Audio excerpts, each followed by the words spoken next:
Atlanta, Reuters, U.S. church leaders peppered their Easter homilies with references to the coronavirus on Sunday, in masses held online, on television and even in parking lots to people sheltering in cars to maintain social distancing during the pandemic. For the world's largest Christian population, the coronavirus pandemic has meant observing an Easter Sunday unlike any Americans have lived through before. Today, as we hear the Easter bells as a call to solidarity among all the members of our community in the face of the pandemic, we might respond to witness to the power of the resurrection, the power of love that is stronger than death, and faith in a provident God who can always bring good out of evil, Boston's Cardinal Sean O'Malley said in his homily on bostoncatholic.org. Governors and health authorities across the United States have broadly asked residents to avoid gathering in large numbers, leading to the closure of schools, businesses and churches. The COVID-19 respiratory disease caused by the novel coronavirus has claimed more than 21,300 lives across the United States and infected more than 525,000 people. Major U.S. religious institutions, including Roman Catholic dioceses and Protestant churches, have found alternatives to safely celebrate the holiest day on the Christian calendar. In Easley, South Carolina, the 2,200 members of the Rock Springs Baptist Church were among the many U.S. churchgoers who turned to technology and the airwaves for help. Reverend Jim Cawthon, 46, said he expected hundreds to spend Easter services in their cars in his megachurch's parking lot, watching the proceedings on big outdoor screens and listening to its broadcast over local radio. More will likely watch online, which Cawthon said should be easier as the church recently upgraded its video and internet systems.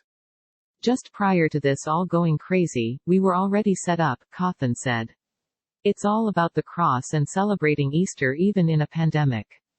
Some older adults in retirement communities celebrated Holy Week by playing music and video broadcasts of services. Some communities held contests, asking residents, for instance, to decorate golf carts for Easter and leave them parked outside for judging, instead of holding annual golf cart Easter parades.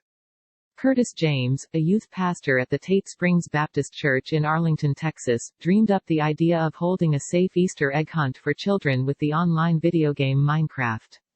Other churches have joined in as the plan garnered national attention.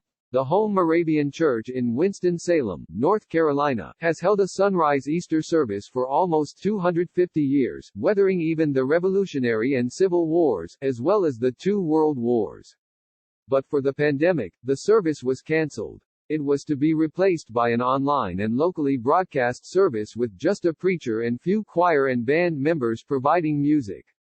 A handful of churches have bucked social distancing rules aimed at slowing the disease's spread and plan to go ahead with in-person services on Sunday, with some pastors predicting divine protection from the disease.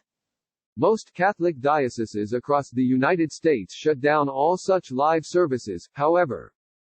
Archbishop José Gómez of the Los Angeles Diocese wrote to priests and parishioners across the nation online to hold steadfast. Future generations will look back on this as the long Lent of 2020, a time when disease and death suddenly darkened the whole earth. Archbishop José Gómez of Los Angeles Diocese wrote to priests and parishioners across the nation online. This Holy Week will be different. Our churches may be closed but Christ is not quarantined and his gospel is not in chains. In Columbus, Georgia, the St. Anne Catholic Church found a unique way to fill up its pews for Easter Sunday. More than 650 members of the 1,500-strong congregation sent in selfie photos of themselves that the priests taped to the pews, the Atlanta Journal-Constitution reported. Now we look out and see faces, Pastor Robert Schlachter told the newspaper.